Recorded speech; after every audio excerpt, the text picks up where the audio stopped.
Hello, YouTube channel. Boy, it's been one rain. We've been socked in for most of the day. We caught a little bit of a break.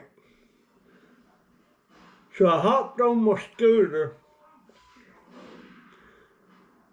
to go over there and pick up some cans I know's out there now. But I didn't make it over there. I stopped to talk. This guy was coming by on a bicycle, and he had a bunch of stuff hanging in bags on his bicycle and everything. Turns out he's 85 years old. He lives out here in the woods somewhere. And we was just talking. I asked him, does he have kids? He said, yeah, he has 4. I said, well, why don't you go try and live with one of them instead of in the woods? He said, well, I haven't seen any of them in over 25 years. I can't comprehend that. 25 years he hadn't seen any of them. Now, I don't know whose fault that is. I guess maybe his wife died, maybe he's divorced. I don't know. But he went on a rant about the government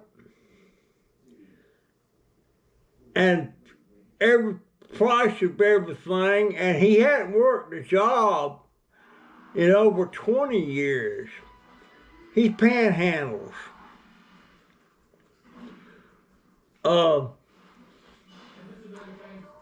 But he was trying to blame the government and different things, you know, that caused him to be in the situation he's in.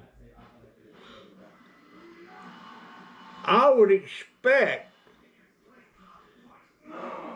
he's in the situation that he's in because of decisions he made.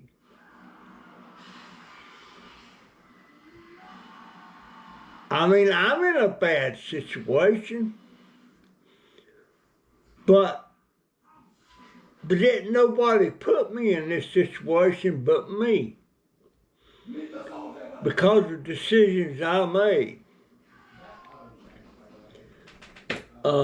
I can go back all the way when my son died in that Greyhound bus accident in 1986, November 1986. And because of decisions I made that day, he was in that place where he was killed because of decisions I made.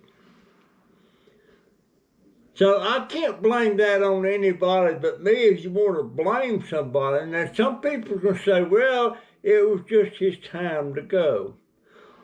Well, I don't believe everybody has well, you got a time that you're going to go, but I don't believe it's predestined already, that the time you're going to die is already wrote in stone somewhere.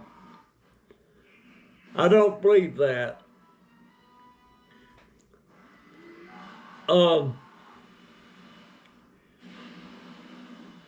It's like Tom, for instance. Tom lives in Indiana. He lives in his home.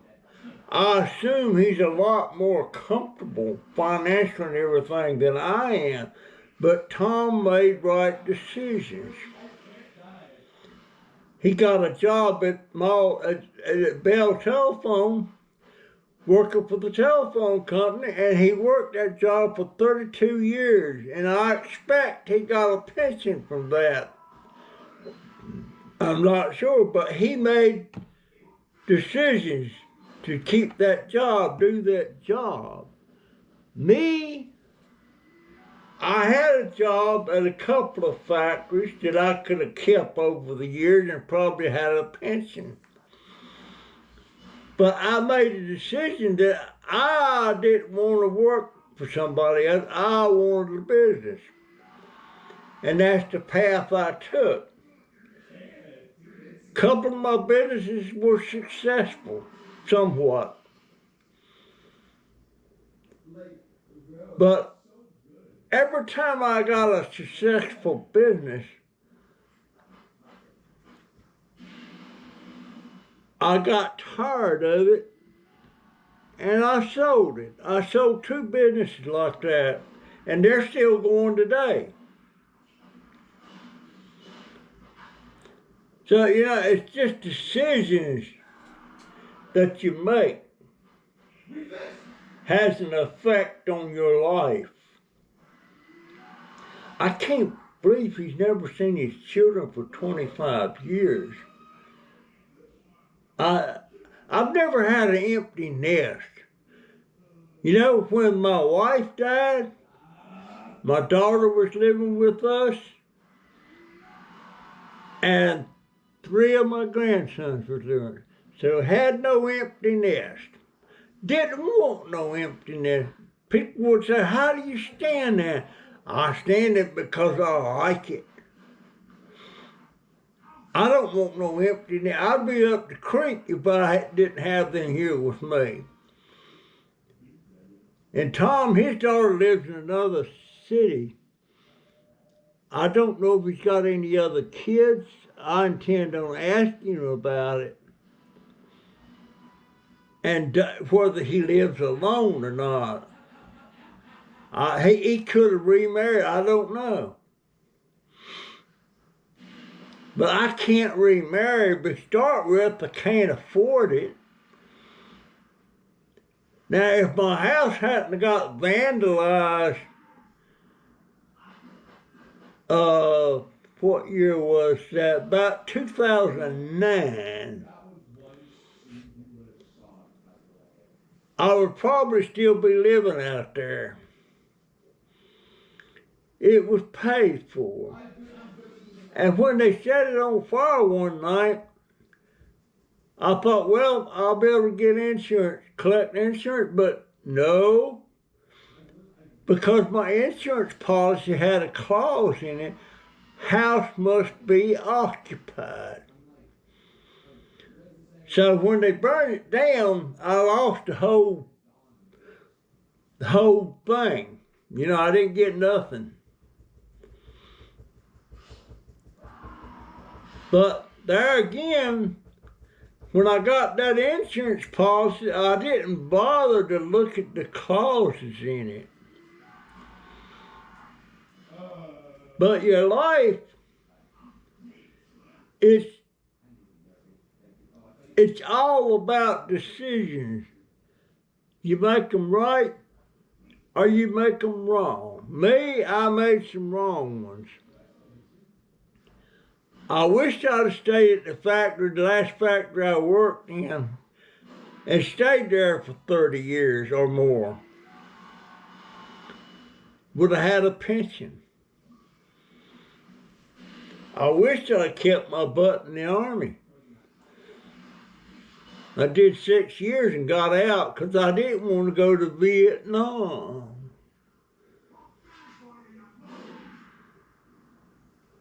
And somebody told me one time, well, you didn't want to go to Vietnam because you didn't want to get killed. Said he said your time is predestined. You're going to die when your time comes up. I don't believe that in a heartbeat. I just don't. That's just me. But I made bad decisions when I had $1,000 worth of stock in Walmart way back, gosh, I forget what year, but I kept it. But no, when I bought the stock, a few months later, that $1,000 worth of stock was worth $1,500. And I thought, hot damn, I'm gonna sell that. I'm making $500. Yeah, I made $500, but I lost millions. That don't make no sense, does it? I had stock in Dell Computers in 2008. Bought it 1 week and sold it the next week because I couldn't understand the thing about stocks and different things. And I dumped it. That would have been worth millions. I was involved with a group of men that worked in the furniture factory that I did. And every evening we'd go over to one of the guys' house in his double garage, and we was building sofas and chairs and stuff. And we had this guy that was selling them for us and was making a little bit of money. Well, one of the guys' name was Clayton, the other guy's name was Marcus. So all of us guys that was involved in that, we got tired of it. We dropped out. Now, Google Clayton Marcus now and see what you find. They got 5 factories scattered around the country called Clayton Marcus. So I screwed up on that one. And there was a couple other jobs wouldn't have been that big a deal, but I screwed up on them too. But it was because of decisions that I made. And I'm not blaming anybody. I'm not blaming the government. I'm not blaming the city. It's nobody's fault but my own. I made the decisions. And most people that's just barely getting by, they want to blame somebody else. A lot of people get envious and mad at other people that's so successful. But those people made decisions that got them to where they're at. Don't matter what your situation is now, you're at where you're at because of the decisions you made. No ifs, ands, and buts about it. You made the decisions. And I made the decisions. My daughter come home with some, these are not oranges, I think they're mandarins. Boy, they're not very big, but they sure are sweet. And I just eat 3. I just eat 3. I'll probably eat this one before I go to bed. But same thing on your health. A lot of time, decisions you're not made about how you do, eating and exercising and stuff like that, decisions you make. I made decisions to eat a lot. However, I never got more than 230 pounds. But after my wife died, I got up to 289. And that's when I decided to cut down. And now I'm down to 228. And I'm down to 228 because of the decision I made to do it. It's all about decisions. You call the shots in your life. Now, granted, there's exceptions to everything. You know, there's always things going on that you don't have any control over. I didn't have any control over them people vandalizing my house and setting it on fire. But the decision I made to move into town for 3 months in an apartment while we were getting the house renovated, that's the decision I made. So it boils right back down to decisions. I mean, just think about it.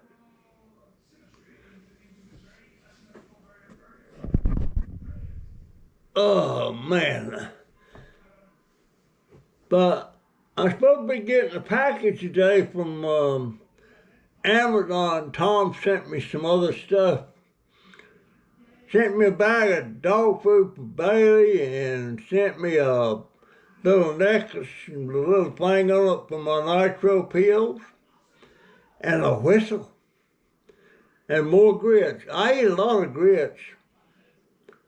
I eat a lot of grits. And I eat oatmeal. Well, it's not as full as it was, but they're here. And what is that? That's some dirt from Canada. Ricky Lance sent me that. I'm still trying to collect dirt from every state, and in this case, even different countries, if they can get it to me. If it's from a different country, they won't let you mail the dirt to me. They have to actually be in that country and pick it up, put it in a bottle or something, and bring it home with them. Because I've had dirt sent to me from Germany, dirt sent from Denmark and Holland, and it got intercepted, and they wouldn't let it go out of the country. They won't accept it. So that was a big disappointment. Ain't nobody been sending me dirt here lately. And I'm still trying to get the phone number changed on my YouTube account. And I'm having trouble getting it done. And I have been on the YouTube talking to chat people. And they sent me this. Here are the steps in changing your phone number from your YouTube studio. Click profile picture, done that. Select settings, done that. Then it says choose channel. And I don't see nothing that says choose channel. I think I'm missing something. Then it says basic info. Go to basic info tab. Click advanced settings tab. Scroll down to other settings. Click manage your Google account. Select personal info. Click phone under contact info. Edit your phone number. Pencil icon. Verify your identity. Enter new phone number. Verify new number. But I can't get no further than that. Choose channel. I don't know. I gotta get it done, because here's the thing. Right now, my YouTube channel's staying signed in, but sometimes your YouTube channel will just sign off all by itself. Then you gotta sign back in. You gotta do the they got a two-step verification. And I can get past the password, but I can't get past it wherever else they're requiring. It takes that phone number. And my daughter, and the phone number we had on there was 352-484-7878. Well, she don't have that phone number no. She's got 352-812-7778. And that's what I have to get on my account so that I can use that to get back into my channel. And it's just got ridiculous. They want so much ID. I understand they want to protect your account, but it's got to where it's ridiculous. It's ridiculous. And it's 5:47. I wonder if that package has come. Anyhow, that's where I'm at now, folks. I think I told in my other video I was so proud to find out that this camera just shut off. But anyhow, wow, pain in my arm. Pain in my arm. Been a rainy day. I almost got wet. I didn't get the cans picked up. I would have if I hadn't stopped to talk to that old man in the I can't believe I'm old. But I am. And we all get there sooner or later. Of course, some of them don't make it to old. But I don't believe it was predestined for them to die early. Just things happen. I don't think my son was meant to die when he was 14. But I let that girl go get him at school because he had a doctor's appointment, and I don't think I would have pulled out in front of a Greyhound bus. I don't know. I'll never forget that day.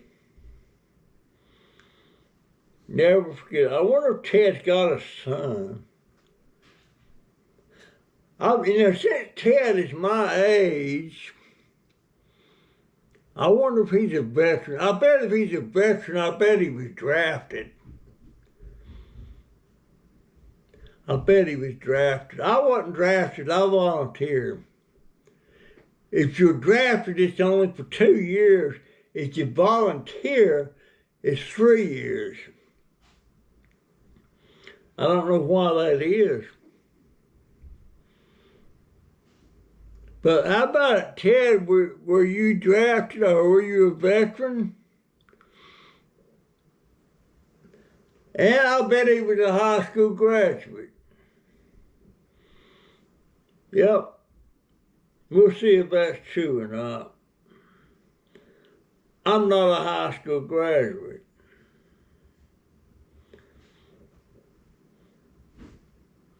Didn't think it was important, but it was important.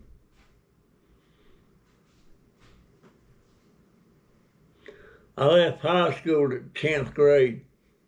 I got a GED, but it's not, I don't think that's, you don't learn half the stuff with a GED that you do if you go to regular high school for 4 years. I don't think. Anyhow, folks, that's my story. I'm sticking to it. And that's my decision. Anyway, I will see you in the next one. See ya.